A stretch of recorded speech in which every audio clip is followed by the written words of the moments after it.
How do you feel when you switch to Geico and save on your car insurance? It's like finishing your laundry and successfully matching all your daughter's baby socks together on the first try. Let's see. Panda socks, fire truck socks, socks with those cute little strawberries on them. You matched each and every one of those tiny socks. I mean, has this ever happened in the history of laundry? And a penguin wearing a cowboy hat socks. Done. Enjoy the moment, Dad. You've earned it. Yep, switching and saving with Geico feels just like that. Get more with Geico. This is Taylor Gray, voice of Ezra Bridger on Star Wars Rebels, and you are listening to Coffee with Kenobi with Dan Z. This is the podcast you're looking for. We need a barrier access code, but you're going to have to steal it. What? Concubine betrayed him, stabbing him with his own dagger. But the captain had the last laugh. He locked out the ship's controls, and the old mutinous lot of them died, crashing into Ad-Adin. What's a concubine? That's enough story time for now. Quite a story. Then what happened? Oh, hey guys. This is Cathalos. He said he'd help us if we entertained him. Over. I invoke my right to challenge the captain as per the code. What? The challenge is thrown. Hand-to-hand combat to the death. What? This is Ashley Eckstein, Ahsoka Tano from Star Wars The Clone Wars and Star Wars Rebels, and you're listening to Coffee with Kenobi with Dan Z. We are back. It is time to talk about the 5th episode in Season 1 of Skeleton Crew. The episode is titled, You Have a Lot to Learn About Pirates. We do have a lot to learn about pirates. And there's only one person to come in to talk about this. He's kind of a pirate of the podcasting world in his own way, except that he's consistently someone you can count on, Mr. Tom Gross. Hello, everybody. Arr, I guess I give that one of those, being a pirate of the podcasting world. Yes. That was good to be here, Dan. Love, as always, we have the last several weeks to talk about Skeleton Crew. It's going to be fun. You'll notice that Father Jimmy is not on this week's show, and that is because, well, he's pretty busy. This is priests particularly are very busy between Christmas and New Year's, so we certainly will miss him, but look forward to having him on in the future to talk about upcoming episodes of Skeleton Crew. So just the two of us. And obviously, if you're listening to this the day it's released, we're recording it actually in the morning. Friday, December 27th, like at 7 a.m. We're actually having coffee with Kenobi in a way. We are, quite literally. And I've got my beautiful morning radio voice on. Yes, you do. That's going to get a lot more downloads, I can tell you that.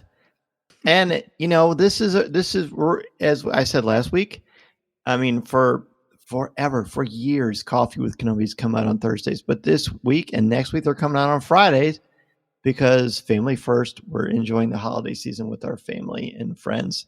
But very much looking forward to talking about, you have a lot to learn about pirates. This is the official synopsis on StarWars.com. The truth of the Onyx Cinder's history is revealed.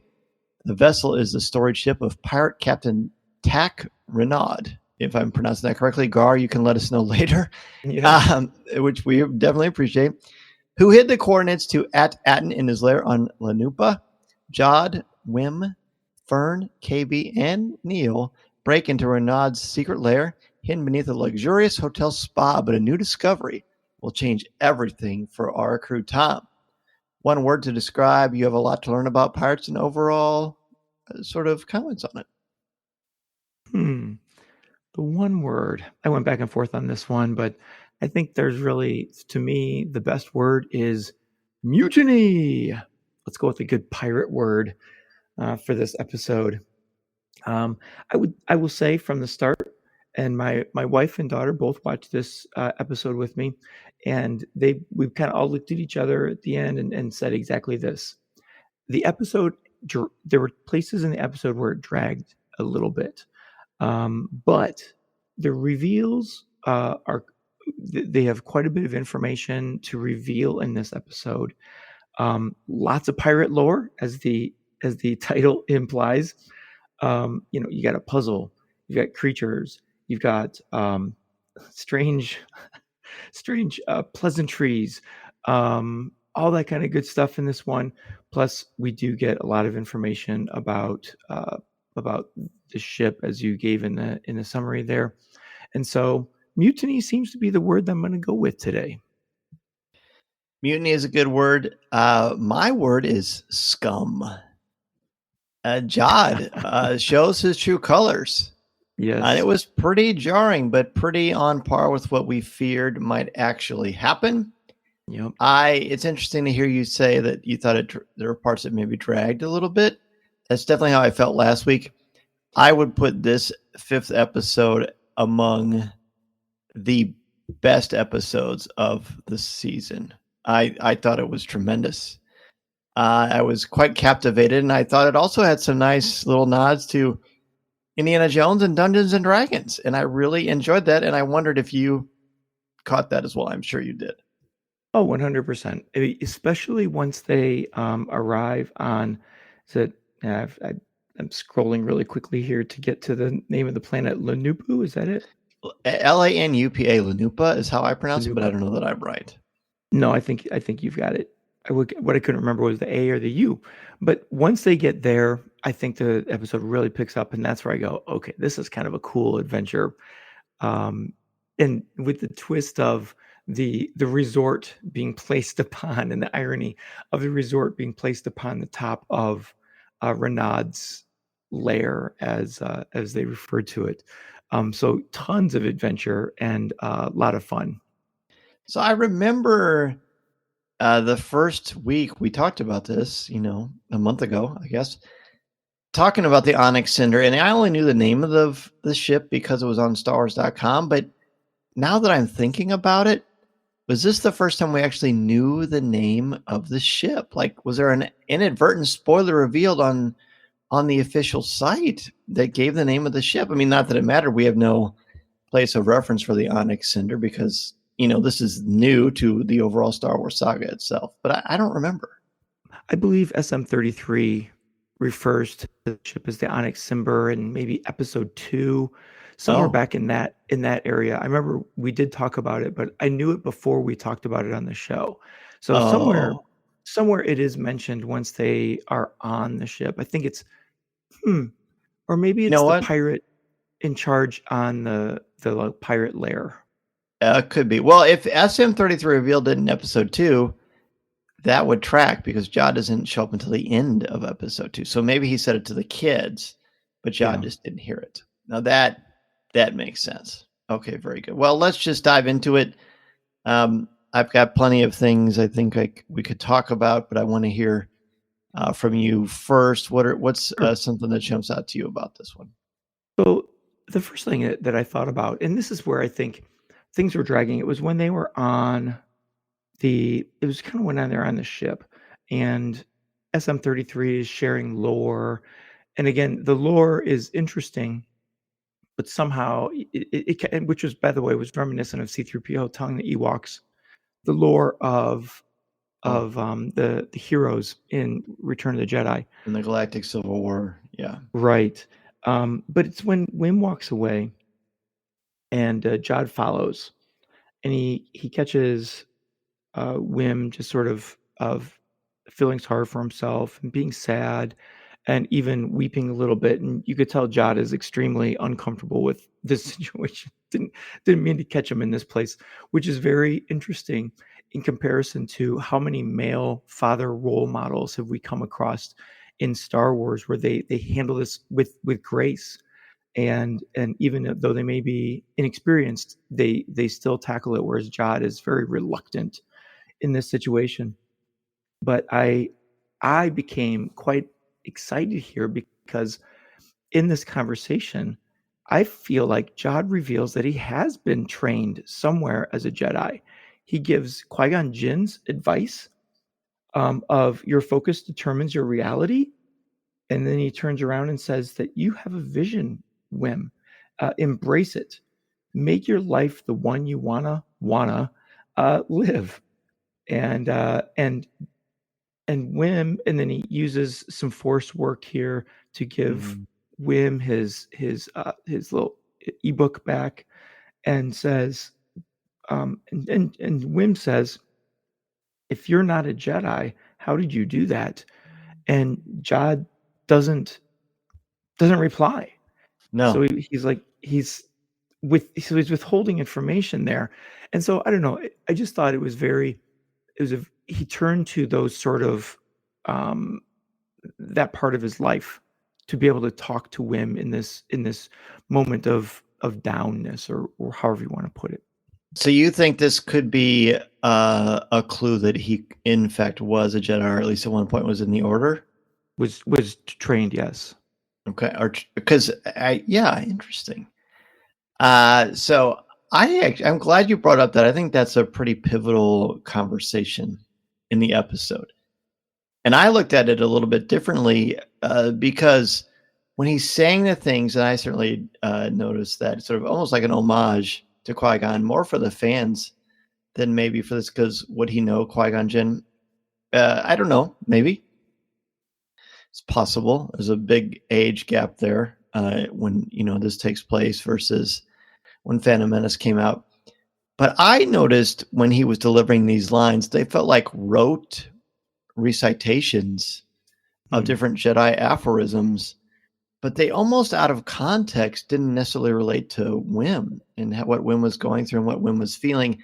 And he almost seemed self-satisfied with himself for delivering these Jedi sayings and expressions, but I don't feel like he believed them, and I don't really feel like he was clever enough to understand, or like I think he knew they didn't really relate to anything, but he thought, this is a kid, I can just trick him with a couple of Jedi sayings. And the fact that he avoids that, I just have a hard time believing he's a Jedi for those reasons. And again, the incredible Jude Law, one of the best actors that we've had in the history of Star Wars, as far as his performance in this season so far. He, the look on his face when he's delivering them is great. And Jedi don't use their powers in an ostentatious way. And at least they're not supposed to. The only one I can think of that did that is Anakin in episode 2 when he floats that fruit or whatever when he's eating with Padme. Right. And even that, you get the sense like, oh yeah, he shouldn't be using his stuff as like a parlor trick. And we see that with Jod throughout the season, and it stands out. And it's a great little setup of you can't trust this guy, but it's also very subtle. What I like about the storytelling here is that it assumes the audience is aware and adept that this is not a person that you can necessarily trust.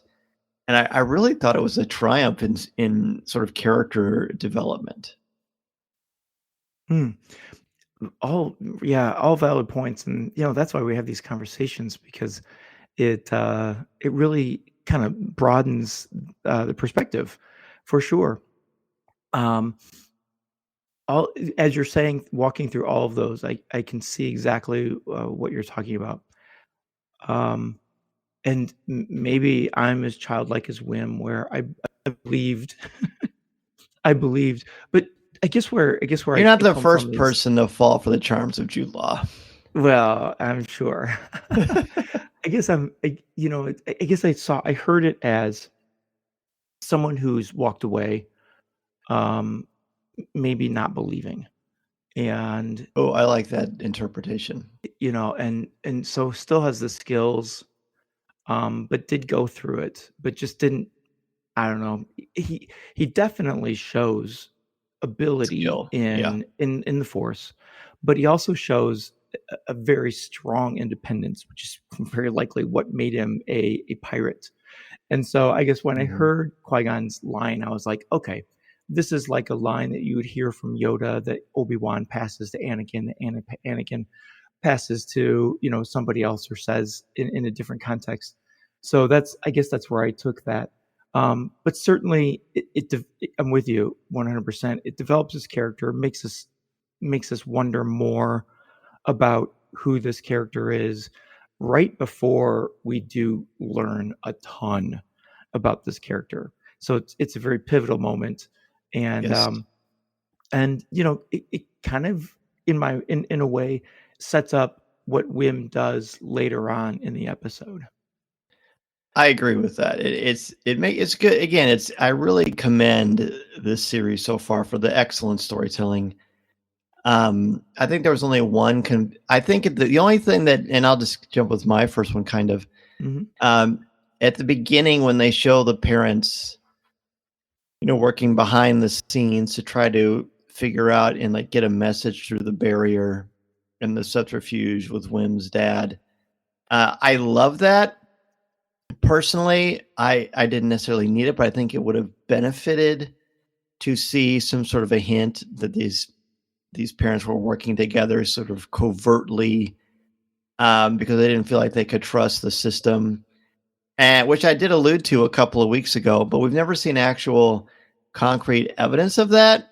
We start to see it here, but these droids are so easily manipulated.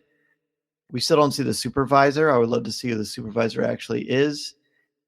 But I think it would have been nice to see some sort of a, hey, they've been trying to figure this out, because you never got the sense they would have went against the system, but they put their family first, just like we do on Coffee with Kenobi when we record our shows. Yes. But we're not covert. They are, and you understand it. I love it, but it would have been nice to see some sort of a hint that this has been going on, or like sort of, it would have been cool to see a conversation where they realize we've got to figure something out, because we're not going to get help. And maybe we kind of got that when he talks with Fern's mom. Yeah. I think the episode you were referring to is back when they're all sitting in someone's home. Third and one. Yeah. At the end, we see, I don't remember, Wim's dad with his hand like on his face, his glasses off. And Yes. It's almost like you can see that he's making the decision that they're going to, do something about this. My thought about that whole part is, when are we going? Like, I just keep wondering because the last couple episodes have opened with them. Mm-hmm. And I'm just kind of like, where is this going?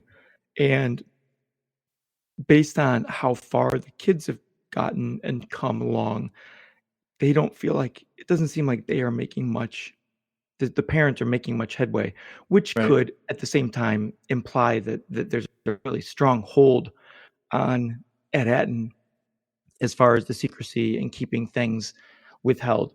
So I feel like the parent story is kind of dragging along while the kids are making a lot of headway. Interesting, because this is the first time I found the parents interesting or human.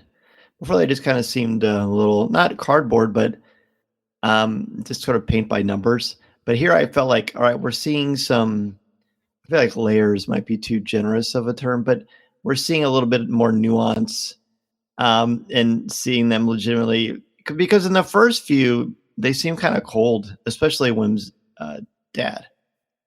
Very sort of like so into his work that he, and so we hear Wim later in the episode say that he misses his dad when he's talking with Jod, and he gets very emotional about it. And Jod reluctantly kind of chats with him, but again, I think it was a superficial thing, and that's when we start to see some chinks in his armor as well. But again, really great character stuff here, just great. I suppose the other thing that could come out of that is that we see that Fern's mom, who is very much, let's work with the system, is absolutely getting zero, traction, whereas the other parents that are doing the subterfuge are making some headway, but boy, it got shut down very quickly by the security droids. I mean, I sensed an energy, a surge. Yes. Really, he plugged in a USB. Yeah. So very, very sensitive.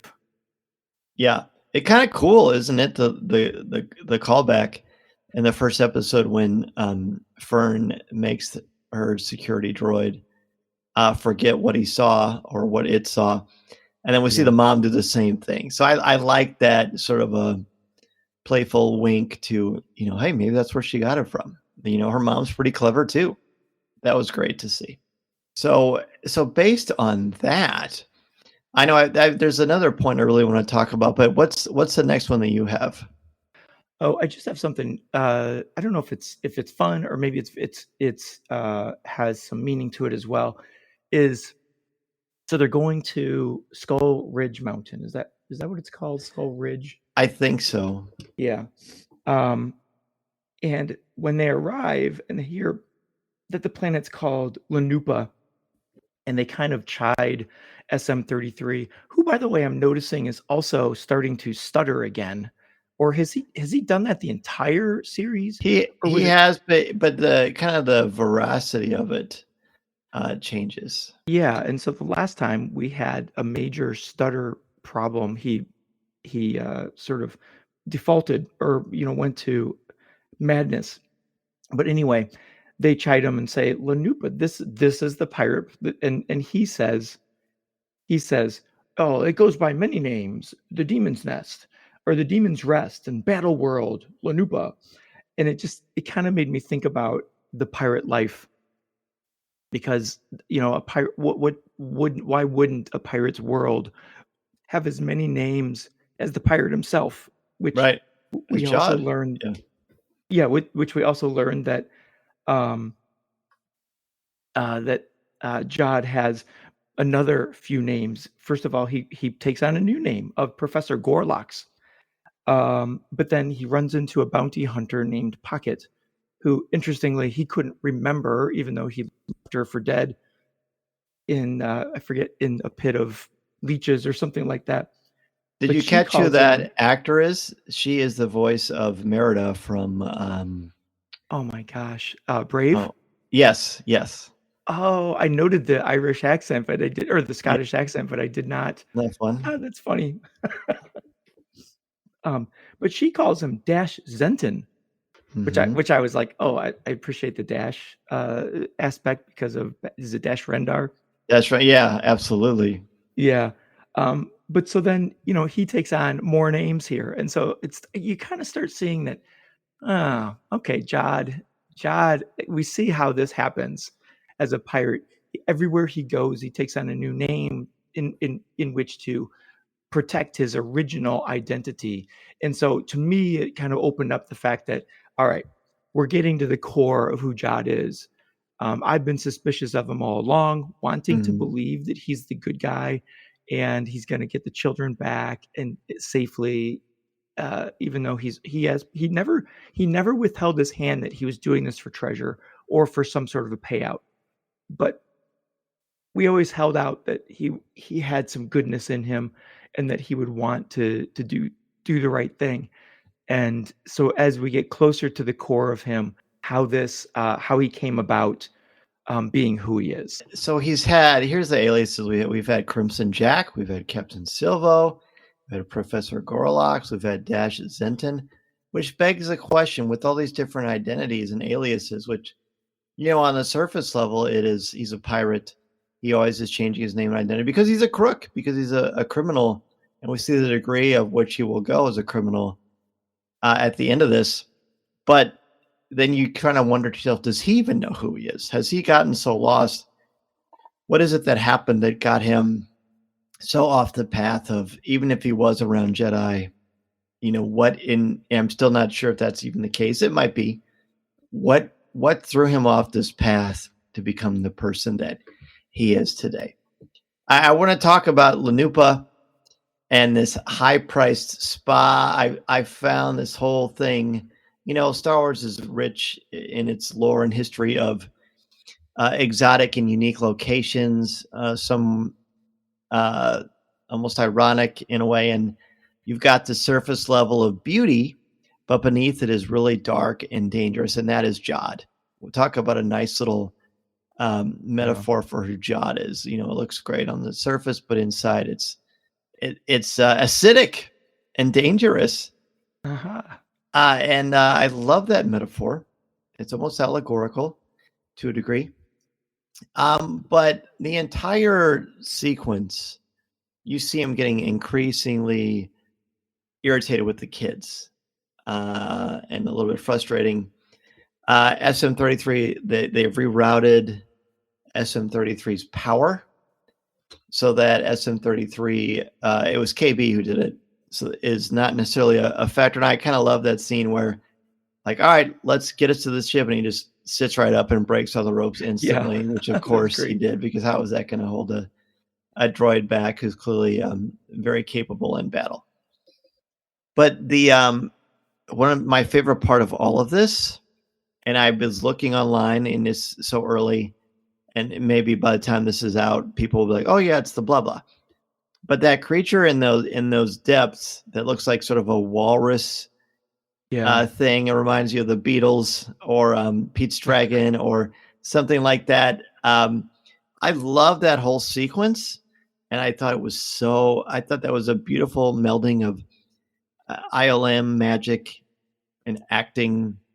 The music by Mick Giacchino is excellent in this too, builds to that scene. But I just really liked that entire sequence. It was very fantastical and really kind of endearing too. Yeah, it reminds you that there are children in this, and that it's Yes. been made Needed. for a child. That you have a friendly beast that loves to hear stories and is as enchanted in their storytelling as they were in SM33's storytelling.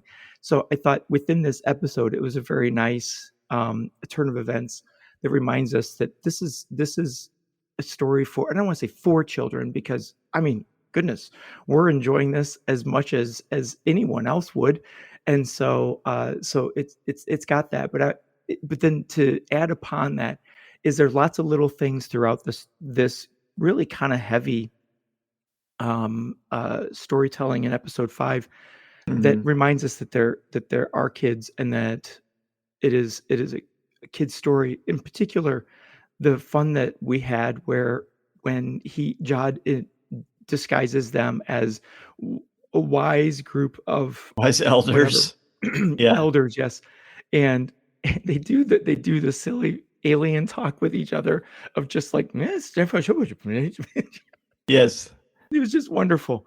And then they're jumping on the bed doing a pillow fight when he's making like the grand plan of how they're going to get into the lair, and he turns and he says, "You guys." And really that's the first time I felt him as a parent. Yes. Is in the frustration with them, and like, stop jumping around and stop horsing around and let's get serious.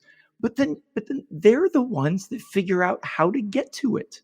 He's goofing around on the surface and trying to sneak and everything, where Fern is like, "I'm following the pipe." Well, how intelligent. And then KB is the one with a wrench. She holds up the wrench Oh, at that them, was like, cool. and they laugh at her, and she looks over it and just cranks the bolt that pressurizes the pipe that blows. I mean, it's the kids that figure it out. And so, all of that then leads down to where they encounter that creature. Did we get a name of the creature? Like I said, I couldn't find it anywhere. Okay.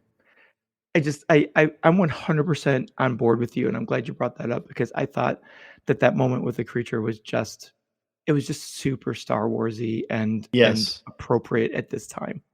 Anytime Star Wars, like they did in Ahsoka, anytime they kind of peel back the curtain a little bit and say, "Hey, we like stories. Even in this galaxy, we like stories."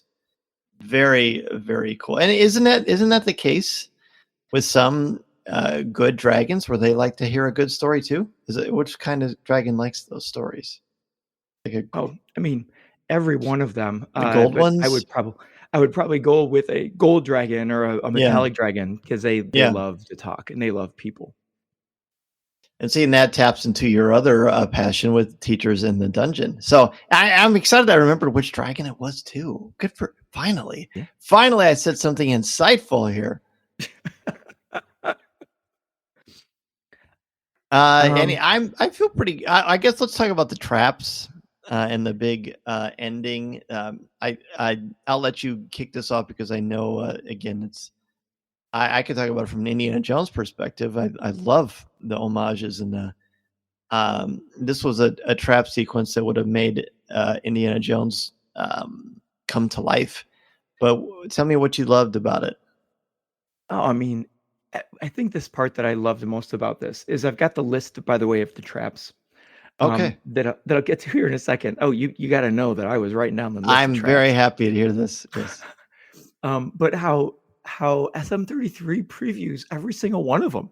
He's like, "Oh, you've got to be careful of the mazes, and oh, there's the booby traps," and he tells you everything before you get to them, which I think is just awesome. And again, very reminiscent of a children's story is they're told of all the dangers ahead of getting to them. I mean, classic with Harry Potter and even The Hobbit. But so they encounter, they encounter the very Indiana Jones trap where it decapitates the pirate trying to enter the lair. But instead of a saw, it was lasers. That was so cool. What a cool twist. That was magnificent. And you could only appreciate the fact that children would not have to worry about it because it shoots right over their heads. Exactly. Good point. The closest one was Fern. And then the other trap that the children don't even seem to encounter is when the pirates are trying to get to, are following them. And they have a guard leading them through these mazes. And the guard comes across the trap where he tosses the stones into like where that little totem thing is, and it levitates. And he says, and he looks up there and he sees that it's interesting. Instead of a falling spike trap, it's a lifting spike trap. And so he says, oh, nothing to worry about here. It's just and then they shoot him from behind like pirates would. And he falls into it and just whoosh, right up into it. So you've got the levitation trap. And then you have the acid pool, which you allured to earlier, metaphorically, how the acid is very appropriate here. But then they have to figure out the riddle to be able to pass the acid pool. And KB, of course, a child, discovers the trick to it. And they talk about the riddle that is involved with the acid trap of you must make a great sacrifice. And the ultimate sacrifice. Yeah, I mean, life, of course. Life is the most what precious you would expect, thing. but not for a pirate. That's right. Wealth is it. And of course, thank goodness someone stowed away. Who had the last credit? I can't remember. Was it Wim? Was it Wim? I can't remember. I don't remember either. I think it was. When that would be appropriate. Yeah, when they pulled it out, I thought to myself, I need to remember that. That's probably important that this character had it. And I think it was Wim. But nonetheless, they have a credit left, even though Jod on the ship said, empty your pockets. I'm going to need every credit. Well, thank goodness they didn't give every credit. The wisdom of a child, once again. So indeed, they are the wise, not elders, but they are the wise children throughout this entire episode. Good call. They toss it in. The acid recedes into a hole, and they go down and they find themselves in the lair of Renaud. And of course, it is also loaded with tons of traps of like you touch something and it drops to probably some kind of a pit or a prison or something like that. So fun pirate traps. And then once they get down there and go even more into the depths, it's, all the greed. And, it reminded me of the Pirates of the Caribbean, not the movie, but the attraction. There's a sequence where Johnny Depp or Captain Jack Sparrow is sitting on a throne and there's treasure around him. I feel like there might have been an homage there too. Maybe I'm just wishful thinking, but I think that was a pretty neat little thing. And then we get to this final sequence where Jod really shows what a despicable person he is. Like he decides he could have done this anytime. He challenges Fern to a battle to the death, and SM-33 completely incapable of thinking, subjectively, follows his programming to a T, which is very droid-like, especially with this one. And Fern is clearly upset. They're all upset by it. It's really scary. And he keeps saying, just yield. I think, is that what he keeps saying? Just yield. And then he ends up holding the knife to her throat.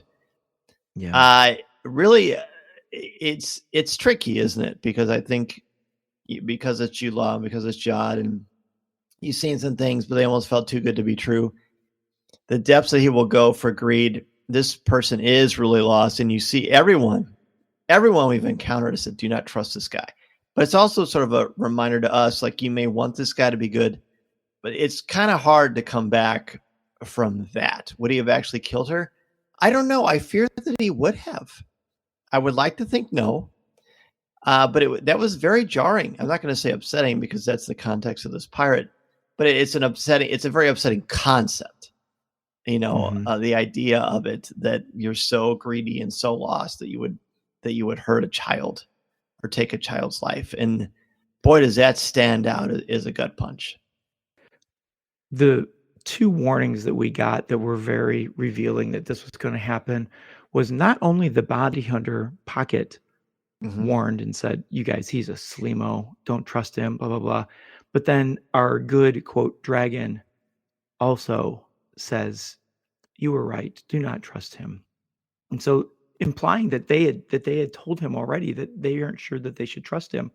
And it confirms, the creature confirms that he is not to be trusted.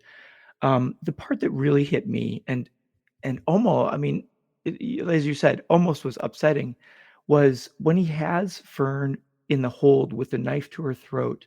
It's her words that land the hardest for me, because she says, you can't fight us. And the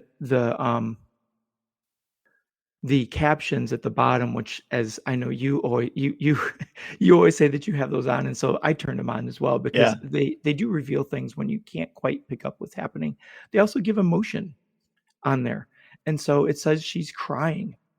I don't know that I picked up on that she was crying in it if I didn't see that it said that she was. She says, you can't fight us, we're just kids. Oh my gosh, that landed so hard. And and then she goes on to say, it's not fair, which is such a child, a child would say that at all times. And it's in such an obvious, unfair moment, but to hear her say that, it was really kind of hard to take. It was. And you realize how awful he's being in that moment, because sometimes it is hard to realize. And this is, this goes clear back to episode 1 when we talked, and I've always said that, I always had such a hard time with children actors that they have a hard time portraying adult situations because they just don't have those experiences. And throughout this entire series, I've never felt that piece of my background and my history of like watching children on screen or on stage. And even so here, because they have never, ever tried to play the role of adults now as the wise elders, but they were still kids while they were doing it. They weren't trying to play the wise. And so, man, without that, this scene doesn't land so well. But it was masterful in writing. It was masterfully executed by both Jude Law and the children actors through this whole thing. And so it's so well done. And to me, one of the most important things that happens here, and you might have been heading toward it, so I'm just going to say it, and then I'll let you go ahead. From here, is that Wim earlier had seen that there's a lightsaber sitting on a pedestal, and he reveals that lightsaber at this moment. Literally on a pedestal, which is, I think, how he wanted to hold Jod, because he might be a Jedi, right? And then how quickly our heroes can fall sometimes if they're the heroes for the wrong reasons. And this is where, to me, Wim goes from being he's still a kid, but the veneer of naive optimism is dashed, and he ignites his lightsaber, which in many ways was the source of his passion, of his enthusiasm for story. He almost injures himself with this thing. Yeah. Surprise. I mean, my goodness, and I don't know if you noticed it beforehand. It took me the second time to notice that, he does have it upside down. And I didn't notice it until he turned it on. Yeah. And Jod even warns him, be careful, which is sort of interesting that he would take the time to tell him that, but almost Jod mocking also him knows too. Yeah. Jod also knows the danger of, apparently knows the danger of a lightsaber. So he ignites it, it shoots to the ground, and he throws it away, and it skids. I noticed the sparks that it makes as it goes, as the lightsaber retracts back into itself, but it sparks as it skips away. And yeah, just watching the disappointment on Wim's face, it just speaks volumes. And what a spectacular scene, because we get the grandiose thing, which the lightsaber to Star Wars fans is almost everything, Mm-hmm. And then to see that happen, and to see it used as like a dangerous thing with the blue blade, which is typically, it's not officially a symbol of hope, but I've always found the blue blade to be hopeful. And partially because that is my favorite color, but nevertheless, a lot of our characters who have used blue lightsabers have been full of hope and optimism, and Wim had that, and that optimism almost injured him. And then at the end, we've got this incredible scene where Jod, who we already knew was potentially dangerous, is incredibly dangerous, ignites this thing, and we've got yet another perfect cliffhanger. This whole, all 5 episodes so far, I've had just the best, most captivating cliffhangers. Yeah. And I think I'm ready to give this thing a letter grade, unless you've got something else you want to bring up. No, let's do it. Let's do it. Well, go ahead, my friend. What letter grade would you give this, and final thoughts? Listening to Coffee with Kenobi, you are, with Dan Z, the podcast you're looking for. This is...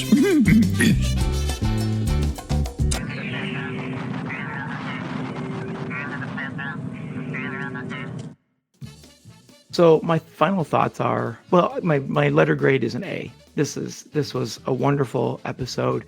And the other 2 A's I gave were episodes 1 and 2. So to me, it is as wonderful as those. Interestingly, being the first episode after the halfway mark, makes sense that it would go back to this, wonderful storytelling and continue us on our way. And so early on at the very beginning, I said it dragged a little bit. Despite that, even still in a second watch, I still agreed with my family that, yeah, it's more the beginning of it that has the dragging feeling. Certainly not once they get to Lanupa. That's when it really begins to pick up. It just all of the lore, and then you really dive deep, as we've talked about today, into that pirate lore, and that you get that feel that sets up who Jod is. I just think that that's all so masterful. The kids are great in this episode. That's why I give it an A. I also give it an A. It's just a very engrossing episode. As I said at the top of the show, it's one of my favorites of the season so far, because it gives some layers to the story, to the context, clearly showing the dangers of this pirate life. It's not a fantasy like Wim wanted it to be. It's not this adventure. He's even looking at, you referred to it as an ebook, which I thought was pretty fun, to try to find some comfort in his stories. And don't we all try to find comfort in these stories that we love as an escape, sometimes from things that we know we need to face head on? And there's so much meta in this thing. Again, the luxurious spa, which is over something much more dangerous and sinister. All these pleasures, this place is a pleasure. Kids aren't even allowed there. And it might be because the banking clan has rented the place out or whatever. But regardless, you get the sense that, it's illegal to have kids there because there's not good stuff. And there's not good stuff when we're dealing with greed. So much so that we see Jod, who we want to love, puts these kids in jeopardy. And it's really a lot of great things going on. You've got good storytelling. You've got good character moments. You've got some great new characters that don't feel like gimmicks, but actually add a little bit more to the charm of this, reminding us again, as you said so beautifully earlier, this is a kid's story, or it's got kids in it, but it's also got some really intense stuff that is very much not kid-centric because of the danger and the greed that is causing so many problems for so many people. It's a really smart, really captivating episode, and I loved it. So I'm giving this one an A. So Tom, thank you again for joining us. I hope I know you and I talked earlier before we officially hit record. And I know you had a great Christmas. I did too. And we hope all of you had a wonderful Christmas and that you are enjoying to me, the week between Christmas and New Year's is just the best. I feel like things slow down. We get to enjoy time with our family and just kind of catch up and gear up for 2025 for the next year. Teachers in the Dungeon had their end of the year show, right? We did. We just released our 2025 look ahead that we've done as a tradition. We share what our plans are for 2025 and how we're going to organize the show. And so we did just release that. Speaking of adventure, that's the place to go for adventure for sure. Once you're done with Skeleton Crew. Teachers in the Dungeon with Tom Gross and Dan Ringwald. Thanks again, everybody, for joining us. As I said, the top of the show, next week's show is also going to come out on Friday so we can enjoy New Year's Eve and New Year's Day with our family. Definitely rooting for Notre Dame against Georgia. So we will see how that goes. But please let us know on the CWK Cafe, our Facebook group. Please let us know what you think about each episode of Skeleton Crew. I'd love to see those comments jumping up. That's a good place for you to jump in a family-friendly, spoiler-free place to talk about your initial reactions. And then every Saturday I say, hey, let's just take off the seatbelt, give your spoiler opinions on those Saturdays. That gives people plenty of time to catch up. On behalf of Tom Gross, thank you again so much, everybody. We will see you next time. This is the podcast you're looking for. This podcast is not endorsed by the Walt Disney Company or Lucasfilm Limited. It is intended for entertainment and informational purposes only. The official Star Wars website can be found at www.starwars.com. Star Wars, all names, sounds, and any other Star Wars-related items are registered trademarks and/or copyrights of Disney and their respective trademark and copyright holders. All original content of this podcast is the intellectual property of Coffee with Kenobi unless otherwise indicated. This is the podcast you're looking for. There's no one here. Move along.